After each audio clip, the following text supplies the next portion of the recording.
Welcome to the Fun Going Broke channel. Let's talk a little bit about where we are. So this is my 2010 Subaru Impreza WRX STI that I purchased off Facebook Marketplace from a used car dealer, at least with the dealer's license, out of Spartanburg, South Carolina. Got it for $10,700. So if we review back, the guy said it ran pretty strong overall. It just needed a tune, and it did smoke at startup. And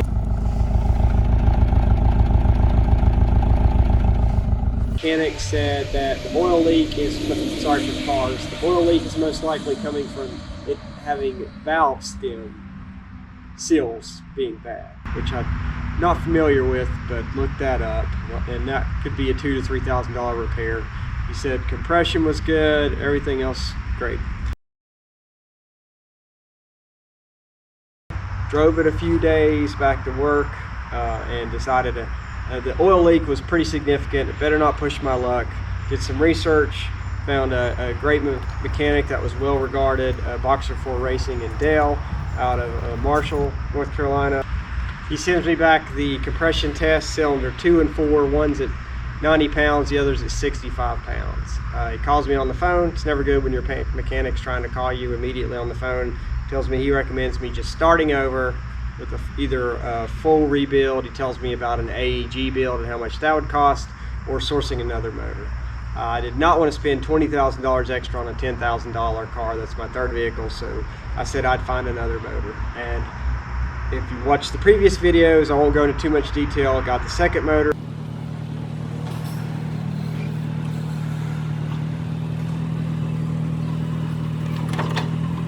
He did leak down a compression test on that from salvage. Said don't do it, took it back.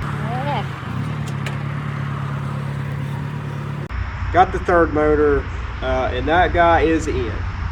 So today I've got it back from Dale, drove it back, and let's take a look at the new motor. Here is the motor off of the original motor out of the Sky, the 2010. So you can see this is an IG turbo. Let's see what we get in here. Let's get a good look. It does have a crack in the wall there, but I'm going to take that off and sell it. Everything spins good.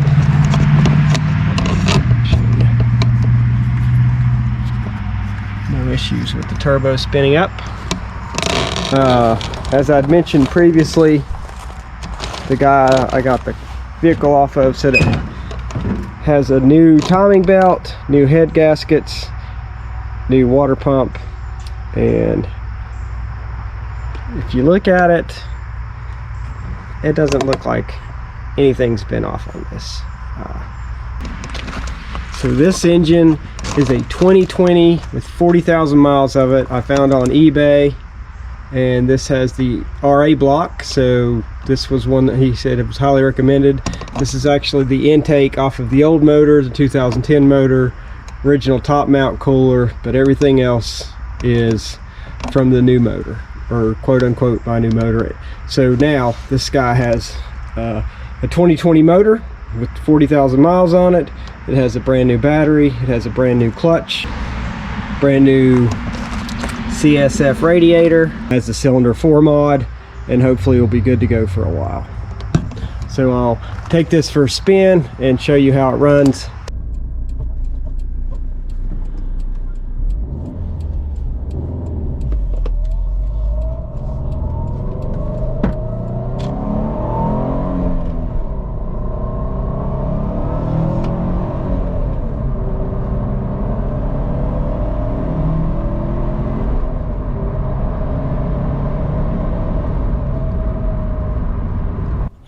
So as you can see, motor is running good, running up to close to red line, turbo's pulling strongly, no smoke, no weird noises, so looks like the motor installation is a success.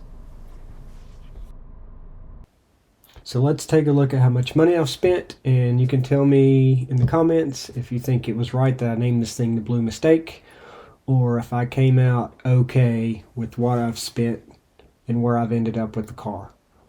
So I spent $10,700 on the car.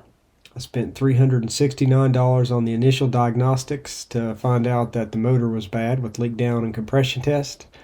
I spent $181 on the leak down test for the first used motor I bought, but was able to take the motor back and get a full refund. We won't count my mileage and gas on going and getting it and driving it back.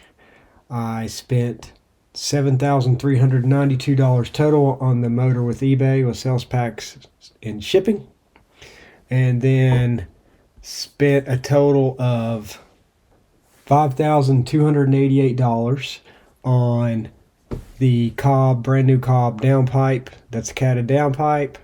The CSF radiator, 31 millimeter high performance aluminum radiator. I have an Exceedi OEM new replacement clutch and a resurfaced stock flywheel with radiator hoses, new Motul synthetic engine oil, the cylinder 4 coolant mod, NGK Iridium one-step colder new spark plug.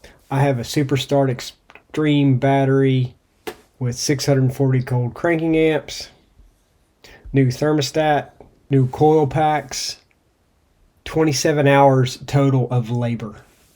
That comes to a grand total of $5,288. So all in, I spent $13,231 getting it repaired and back on the road. So I am in on a grand total of $24,492 for the car. And cosmetically, it's in really good shape. I've got the faded paint, on the hood scoop where the clear coat's peeling off, and on the back wing. Interior is in really good shape. Tires are good. Brakes are good. I've still got a leaking steering rack, so I'm going to have to replace that. I'm budgeting around $400 or $500 for that. And I actually still have a P041 check engine code. It was on the car before the new motor, and it's still on. I ended up way over what I'd budgeted. I was hoping to be in the car total with it fixed and decent for around $13,000-14,000. So I'm about $10,000 over budget. Not quite where I wanted to be. So let me know about your experiences, and if you think this was a decent thing, or if I've gotten in way over my head and it was a massive mistake. Thanks for watching.